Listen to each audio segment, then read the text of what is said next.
صراحة إذا ما كان اليوم في سبب لإقالة أنشيلوتي فهذا سبب كافي اليوم على إنه بيريز يقول لأنشيلوتي الله معك وانتهت مهمتك تدريبيا. شوية تفاصيل راح نحكي عن هذا الكلاسيكو. كلاسيكو كان في برشلونة مش أفضل وكان ريال مدريد أيضا مش أفضل، لكن برشلونة حسم هذا الكلاسيكو. برشلونة مليون بالمية صار هو صاحب لقب الدوري هذا الموسم. شو الأخطاء اللي أخطاها أنشيلوتي؟ لأنه المباراة صراحة كانت من تشافي يعني جيدة نوعا ما، أنه حاول قدر الإمكان حتى بالتغييرات كانت تغييراته صحيحة، إلا أنه أنشيلوتي أصلا داخل بتشكيلة غلط.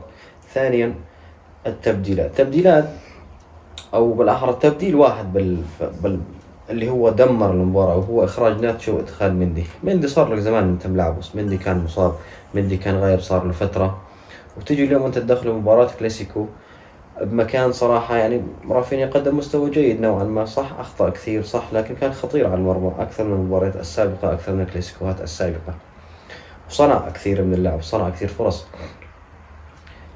ناتشو على اليسار اوكي متفاهمينها، مشى حاله امام صلاح، مشى حاله مباراة دوري ابطال، بس مش شرط كل مرة يمشي حاله لانه انت تكتيكك مختلف اليوم. مندي ما قدم اي اضافة، مندي كان دمار على ريال مدريد، والطرف الاخر اللي كان كارفخال. والحقيقة أن الأظهرة اليوم هي اللي خسرت ريال مدريد، الأظهرة هي اللي جعلت ريال مدريد يبدو ضعيف دفاعيا جدا جدا جدا. أمام برشلونة هجومه ما كان كثير حاد، برشلونة ما كان كثير قوي اليوم خلينا نقول لدرجة أنه يفوز. لو شوي الدفاع المدريدي كان عنده صرامة، لو شوي الدفاع المدريدي كان واقف صح، لو كان مركز صح. ألف مبروك لمشجعي برشلونة هذا الكلاسيكو، ألف مبروك لمشجعي برشلونة لقب الدوري لهذا الموسم.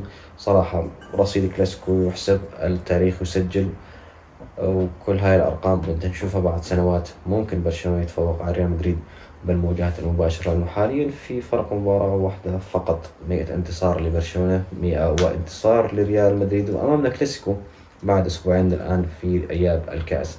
إلى ذلك التاريخ، وإذا وصلت لهون لا تنسى من الاشتراك والدعم، ودمتم بخير وصحة وعافية وإلى اللقاء.